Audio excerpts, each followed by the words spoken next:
Hi friends, எல்லோரும் எப்படி இருக்கீங்க? நல்லா இருக்கீங்களா? சாப்பிட்டீங்களா? ஓகே, இன்றைக்கி நம்ம வீடியோவில் என்ன பார்க்க போகிறோம் அப்படின்னா, எல்லாத்துக்குமே ஹவுஸ் ஒய்ஃபுக்கு எல்லாமே ரொம்ப பெரிய பிரச்சனை இந்த அடுப்பு துடைக்கிறது தான். இதை வந்து கஷ்டமே இல்லாமல் ரொம்ப ஈஸியாக, ரொம்ப தண்ணி ரொம்ப கம்மியான செலவில் நம்ம எப்படி ஈஸியாக க்ளீன் பண்ணலான்றதை நம்ம இன்றைக்கி வீடியோவில் பார்க்க போகிறோம். நான் பார்த்தீங்கன்னா ஒரு அரை மணி நேரத்துக்கு முன்னாடியே தண்ணியெல்லாம் தெளித்து அப்படியே அடுப்பில் வச்சு அப்படியே விட்டுட்டேன். தண்ணி தெளித்து விடும்போது நல்லா வந்து ஊறிடும். ஒருவேளை உங்களுக்கு வந்து ரொம்ப டீப் க்ளீன் பண்ணணும், ரொம்ப நாள் ஆச்சு, ஆனாலும் ரொம்ப அழுக்காக இருக்குது, நீங்கள் சரியாகவே க்ளீன் பண்ணாமல் விட்டுட்டீங்க அப்படின்னா, எனக்கு வந்து நான் ரெகுலராக க்ளீன் பண்ணிகிட்டே இருக்கனால எனக்கு எதுவுமே தேவைப்படலை. ஜஸ்ட் வந்து அந்த சோப்பு, நம்ம பாத்திரம் தேய்க்கக்கூடிய சோப்பை வந்து நான் வந்து தேய்ச்சி இது பண்ணிட்டேன். ஜஸ்ட் லைட்டாக தண்ணி மட்டும் தான் தெளித்து வச்சுருந்தேன். ஒருவேளை நீங்கள் வந்து ரொம்ப அழுக்காக இருக்குது, அது போக மாட்டேது, ஸ்டெயினாக அதை ரிமூவ் பண்ணவே முடியலன்ற மாதிரியான அழுக்கு இருந்துச்சுன்னா, வினிகர் இருக்குல்ல, வினிகரை வந்து நீங்கள் ஒரு அரை மணி நேரத்துக்கு முன்னாடி தெளித்து விட்டு வச்சுக்கோங்க. நான் வந்து சும்மா தண்ணி தான் தெளித்து வச்சுருந்தேன். அதுக்கப்புறமா நம்ம சோப்பு போட்டு நல்லா வாஷ் பண்ணிவிட்டு இது மாதிரி தேய்ச்சி விட்டோம், பாத்திரம் தேய்க்கிற மாதிரி தேய்ச்சி விட்டோம் அப்படின்னாலே ரொம்ப ஈஸியாக க்ளீன் ஆகி வந்துடும். அதுக்கப்புறம் இது மாதிரி ஒரு பஞ்சு எடுத்துக்கோங்க, தண்ணி வந்து வாளியில் வச்சுக்கோங்க, அப்பப்போ அழுக்காச்சுனா மட்டும் மாற்றி துடைச்சிக்கோங்க.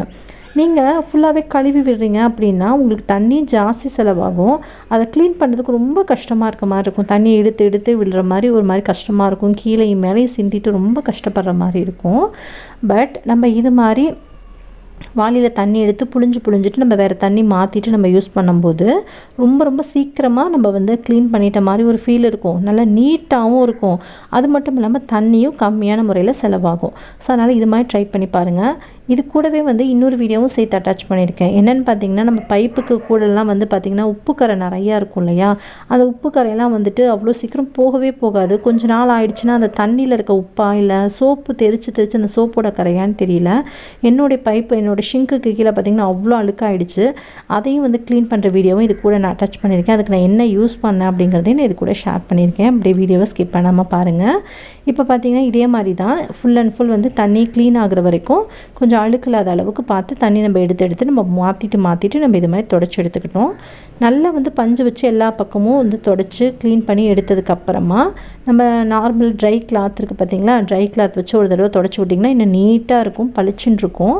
டெய்லி நைட் வந்து என்னுடைய ஒர்க் வந்து இதுதான். ஸோ ஒரு நாள் வந்து உங்களோட ஷேர் பண்ணிடலாம் அப்படின்னு சொல்லிட்டு தான் நான் இதை வந்து நான் ஷேர் பண்ணேன். எல்லா வேலையும் முடித்த கையோடு நான் வந்து எப்போவுமே இப்படி தான் பண்ணுவேன். தண்ணி தெளிச்சுட்டு அப்படியே விட்டுருவேன். கொஞ்சம் நேரத்தில் நல்லா ஊறி இருக்கும். அதுக்கப்புறம் நான் இது மாதிரி வாஷ் பண்ணி க்ளீனாக தொடச்சிருவேன். அவ்வளோதான். இது மாதிரி வந்து நம்ம ட்ரையான கிளாத் வச்சு தொடச்சிட்டோம் அப்படின்னா ரொம்ப சீக்கிரமாக அப்படியே பளிச்சுன்னு ஆகிடும். அடுப்பு நம்ம சமைச்ச மாதிரியே இருக்காது, அவ்வளோ நீட்டாக இருக்கும். காலையில் நம்ம எந்திரிச்சு ஒர்க் பண்ணும்போது ரொம்ப ஈஸியாகவும் நமக்கு வந்து ஒர்க் பண்ணுறதுக்கு ரொம்ப வந்து நல்லாயிருக்கும். ஒரு நல்ல ஃபீல் பண்ணும், ஒரு நல்ல ஒரு ஃபீலிங் நமக்கு கிடைக்கும். சமைக்கிறதுக்கே ரொம்ப ஆசையாக நம்ம நீட்டாக சமைக்கிற மாதிரி ஒரு ஃபீல் கிடைக்கும். எப்போவுமே இது மாதிரி நீங்கள் ட்ரை பண்ணி பாருங்கள். ஓகேவா? ஓகேங்க, பாருங்கள், மேலேருந்து ஃபுல்லாகவே நான் தொடச்சிட்டேன். மேலே வந்து ஏறி நின்று தொடச்சேன். ஸோ அதை உங்கள்கிட்ட நான் ஷேர் பண்ணலாம் அப்படின்ட்டு நான் கீழே மட்டும் காமிச்சிட்டேன். எவ்வளோ நீட்டாக துடைச்சாலும் பக்கத்தில் பாருங்கள், அந்த ஷிங்கில் வந்து பைப்புக்கு கீழே கொஞ்சம் கரையாக இருக்கிறது ஒரு மாதிரி இருக்குது எனக்கு. சரி, இதை எப்படியாவது க்ளீன் பண்ணணும் நான் எவ்வளவோ விஷயம் வந்து ட்ரை பண்ணேன். பட் எதுவுமே எனக்கு ஒர்க் ஆகலை. லாஸ்ட்டாக வந்து எனக்கு கை கொடுத்த விஷயம் என்ன அப்படின்றத நான் உங்கள்கிட்ட சொல்கிறேன். இது பார்த்திங்க அப்படின்னா இந்த இடத்துக்கிட்ட வந்து நான் இந்த இரும்பு ஸ்க்ரப்பு, பால் தேய்ப்போம்ல, அதெல்லாமே யூஸ் பண்ண எதுவுமே சரியாகலை. இது வந்து நாமக்கல்லில் வந்துட்டு இந்த ஆஞ்சநேயர் கோயிலுக்கு போகக்கூடிய வழியில் வந்து ஒரு கடையில் வந்து கெமிக்கல் ஷாப் இருந்துச்சு. அங்கே வந்து இது வாங்கிட்டு வந்துட்டு சரி டைல்ஸில் வந்து இது மாதிரி உப்பு கரை அது மாதிரி நிறையா இருக்குது அப்படின்னு நான் சொல்லியிருந்தேன். அவங்க வந்து இதை நீங்கள் யூஸ் பண்ணுங்கள், ஒரு 2 டைம் 3 டைம் யூஸ் பண்ணிங்கன்னா சரியாக போயிடுனாங்க. பட் எனக்கு ஒரே டைம்லேயே வந்து எனக்கு சூப்பராக ரிமூவ் ஆகிடுச்சு.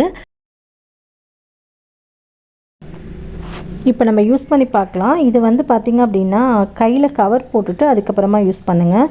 இல்லைன்னா கையெல்லாம் கொஞ்சம் பிக்கிற மாதிரி கொஞ்சம் அரிப்பு இருக்க மாதிரி இருக்கும். இங்கே பாருங்கள், இது மாதிரி போட்டு ஓட்டி அப்படியே நல்லா அந்த ஆசிட் பட்டால் எப்படி இருக்குமோ அது மாதிரி அந்த கரைக்கிட்ட பட்டதுக்கு மட்டும் ரியாக்ஷன் கொடுக்குது. மற்றபடி டைல்ஸ் எல்லாம் நமக்கு எதுவுமே ஆகலை.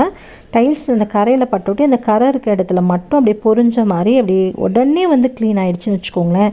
இதை நான் அப்படியே ஊற விட்டுட்டேன். கிட்டத்தட்ட ஒரு 1/2 hour வரைக்கும் அப்படியே விட்டுட்டேன்.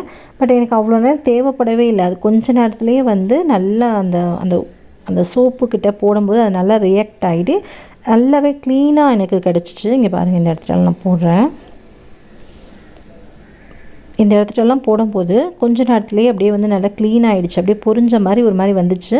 அதனால சரி பார்த்தேன், ஓகே தண்ணி உடனே ஊற்றிட்டா கூட க்ளீன் ஆகிடும் தான் தோணுச்சு. பட் எல்லா இடத்துலையும் போட்டுட்டு நல்லா ஊற விட்டுறலாம் அப்படின்னு சொல்லிட்டு கொஞ்சம் நேரம் போல் நான் ஊற வச்சேன். பட் ஷிங்கில் மட்டும் பட்டப்போ என்னாச்சுன்னு பார்த்தீங்கன்னா கொஞ்சம் ஒரு மாதிரி அந்த கலர்லாம் வெளுத்த மாதிரி ஆச்சு. அப்புறம் ஒரு நாள்லேயே வந்து சரியாயிடுச்சு. அதுக்கப்புறம் பாத்திரம் தேய்ச்சதுக்கப்புறம் நார்மலாகிடுச்சு. இது மாதிரி எல்லா பக்கமும் நல்லா தேய்ச்சி விட்டு ஒரு 1/2 மணி நேரத்துக்கு நான் அப்படியே விட்டுற போகிறேன். விட்டுட்டு அதுக்கப்புறமா தண்ணி ஊற்றி வாஷ் பண்ணோம் அப்படின்னா நல்லா க்ளீனாக சூப்பராக நீட்டாக வந்துருச்சு. கையில் லைட்டாக அங்கங்கே பட்டப்போ மட்டும் பார்த்திங்கன்னா கொஞ்சமாக அரிச்ச மாதிரி நமச்சலாக இருக்க மாதிரி இருந்துச்சு. அதை மட்டும் பார்த்துக்கோங்க.